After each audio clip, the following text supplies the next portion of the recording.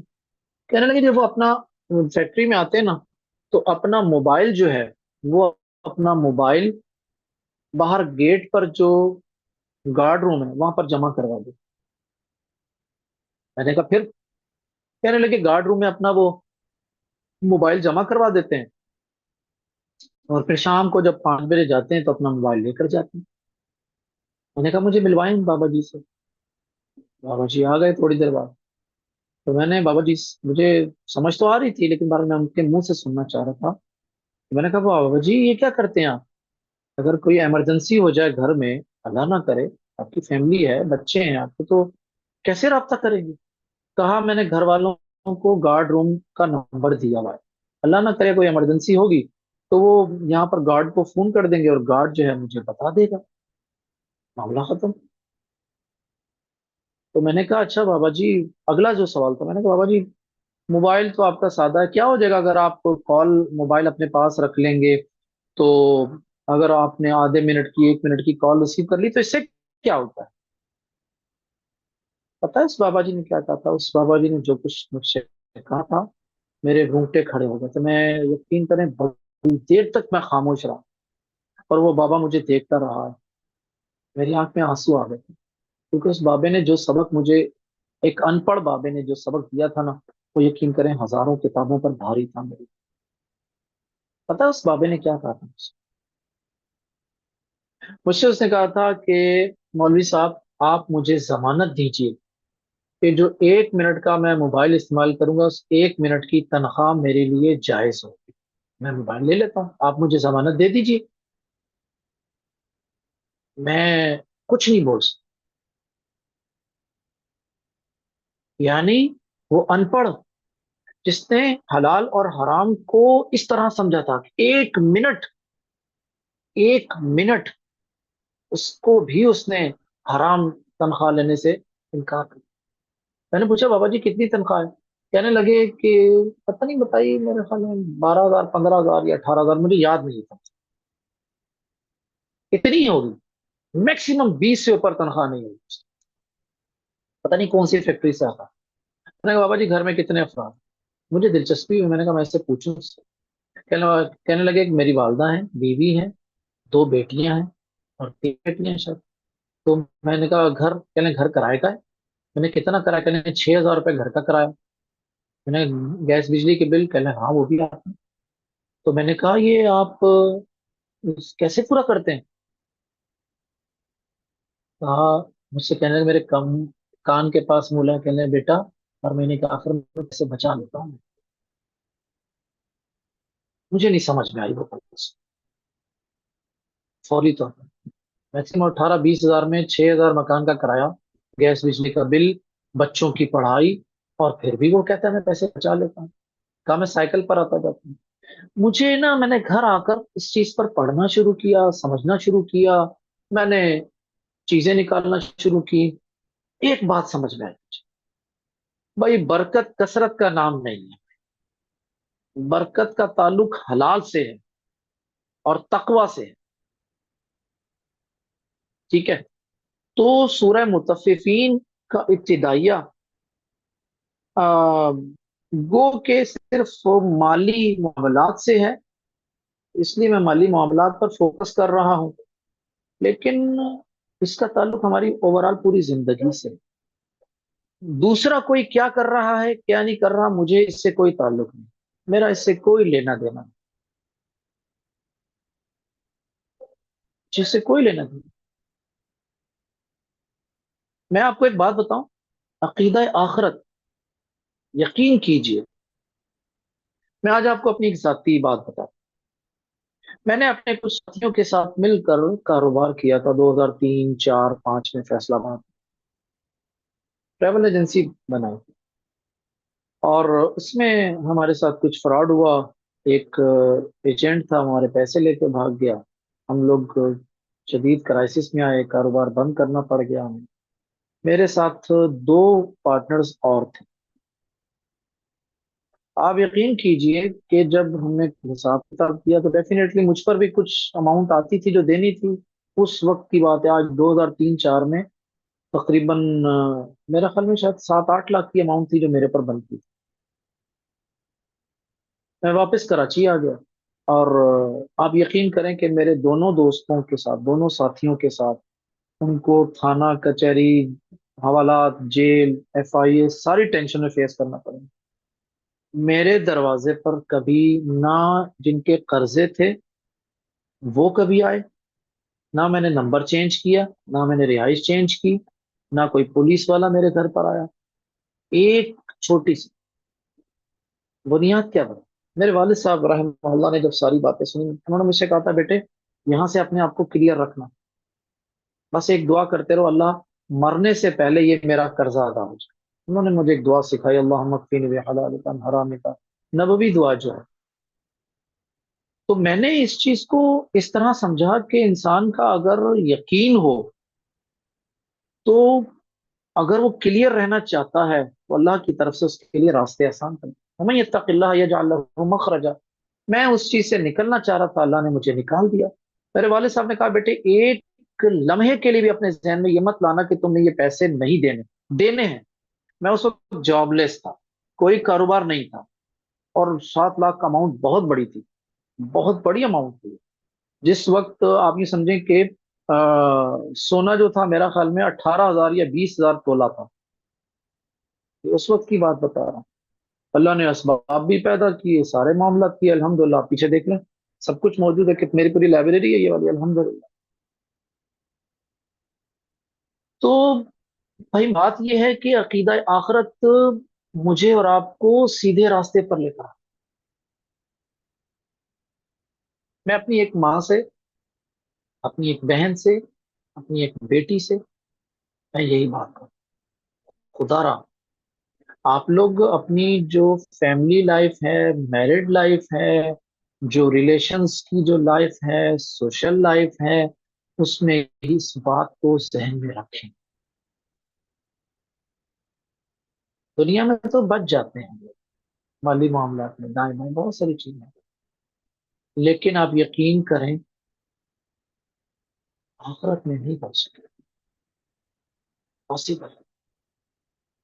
ہمارے ایک شیخ عطا اللہ ساجد نام ہے، انہوں نے آئی تھنک شاید سے انہوں نے نسائی کی شرح لکھی، دارالسلام، گجرانوالا کے رہنے والے. جامعہ میں پڑھاتے تھے. جامعہ میں 8 سے لے کر 1 تک پڑھاتے تھے، اور اس کے بعد بھی بچوں کو پڑھاتے رہتے تھے. جو بچہ گیا عصر کے بعد، مغرب کے بعد، عشاء کے بعد.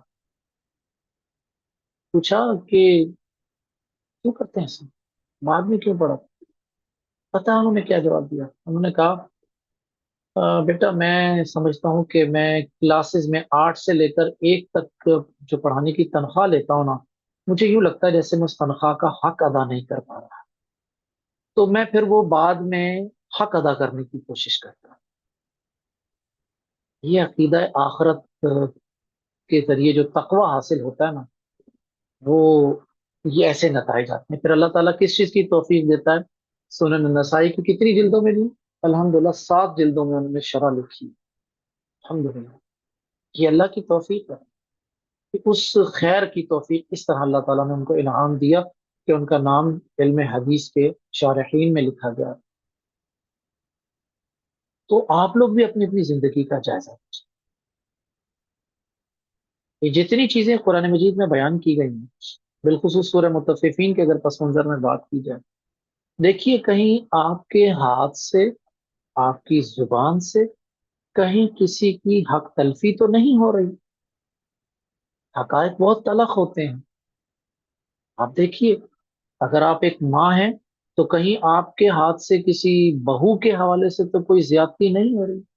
اگر آپ بہو ہیں تو کہیں آپ کے ہاتھ سے اپنی ساس کے ساتھ کوئی زیادتی تو نہیں ہو رہی.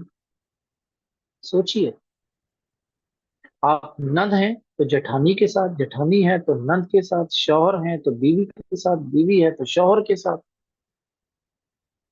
اللہ ڈر لگتا ہے کبھی کبھی کہ کہیں ہمارا کہیں ایسا نہ ہو کہ انجانے میں ہم متففین کی زد میں نہ آ جائیں، متففین کی صف میں نہ آ جائیں. تو سب سے پہلے اس بات کو جانیے کہ آپ کی رسپانسبلٹیز کیا ہیں، اور کوشش کیجیے حقوق کی ادائیگی کے حوالے سے۔ اور آخری بات جس کے میں اپنے آپ لوگوں سے اجازت چاہوں گا، اگر میں یہ بات صراحت کے ساتھ کہتا ہوں، میری ماں، میری بہن، میری بیٹی، اگر یہ تین یہ تہیا کر لیں کہ ہم نے حرام نہیں کھانا، ہم نے اپنے گھر میں حرام کمائی کو آنے ہی نہیں دینا، جو ہے اسی میں گزارا کرنا ہے، تو آپ یقین کیجیے سارے معاملات آسان ہو جائیں گے، اولاد فرما بردار ہو جائے گی، دنیا میں ہی جنت مل جائے گی، پریشانیاں، مصیبتیں، جو ناگہانی آفات آتی ہیں وہ سب ختم ہو جائیں گی، ساری ٹینشنیں ریموو ہو جائیں گی۔ یہ کام میں سمجھتا ہوں ہماری ماؤں کا، بہنوں کا اور بیٹیوں کا ہے۔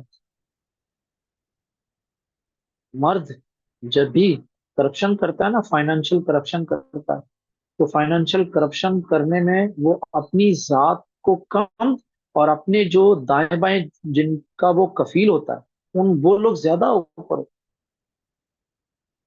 ان کی فرمائشیں، ان کی سوچ، ان کا لیونگ اسٹینڈرڈز، اور پتہ نہیں کیا کچھ۔ تو سورہ متففین کا خلاصہ جو ہے وہ یہی ہے، اور لرننگ لیسن بھی یہی ہے جو میں نے آپ کے سامنے بیان کیا۔ آپ میں سے کسی کے پاس کوئی سوال ہے تو پلیز سوال ضرور کر سکتے ہیں، آپ لوگ آج سوال کر دیے۔ کوئی سوال ہے تو پلیز اس حوالے سے سوال آپ کر سکتے ہیں۔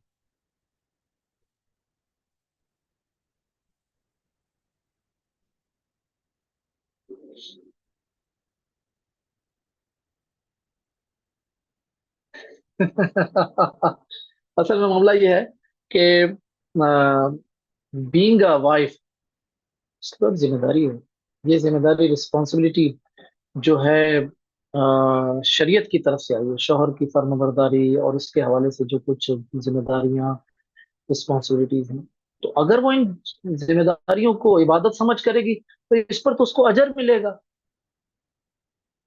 اس پر تو اس کو اجر ملنا چاہیے، تو پوچھ گچھ تو ہوگی، کیونکہ شریعت نے اس کو، عورت کے لیے، چار نکاتی ایجنڈا رکھا ہے جنت میں جانے کا۔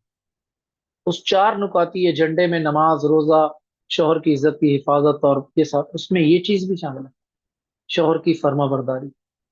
اگر اس کا شوہر اس سے یہ چیز ڈیمانڈ کر رہا ہے تو پھر تو لازمی بات ہے یہ چیز ایک رسپانسبلٹی والی کیفیت میں آ گئی، پوچھ گچھ ہوگی اس میں تو پھر اس کے ساتھ۔ ٹھیک ہے جی، اچھا جی، اس کے بعد کیا ہے جی؟ کیا حق دوستوں کے بھی ہوتے ہیں جی؟ تمام سب کے دوستوں، سب کے مطلب حقوق ہیں، جو لوگ ہاں آپ کے ساتھ اٹیچ ہیں، وہ کسی بھی رشتے کے ساتھ اٹیچ ہیں، تو جس رشتے کی صورت میں وہ اٹیچ ہیں اس صورت میں ان کا حق تو ہے۔ یہ جو صحبت صالحہ ہے، یہ کیا ہے؟ صحبت صالحہ دوستوں کی، دوستی کی صورت میں ہی ملتی ہے نا، تو وہاں حقوق ہیں، بالکل ہیں، کچھ حقوق ہمارے اوپر ہیں، کچھ حقوق ہمارے ان کے اوپر ہیں۔ ٹھیک ہے جی، اوکے جی، ولید ٹھیک ہے بیٹا جی، اجازت چاہتا ہوں میں، اوکے۔ انشاءاللہ العزیز پھر ملاقات ہوگی انشاءاللہ اگلے اتوار کو، سیم اسی ٹائم پر، اگلی صورت کے ساتھ انشاءاللہ۔ اجازت دیجیے، السلام علیکم ورحمۃ اللہ وبرکاتہ، جزاکم اللہ خیر، السلام علیکم۔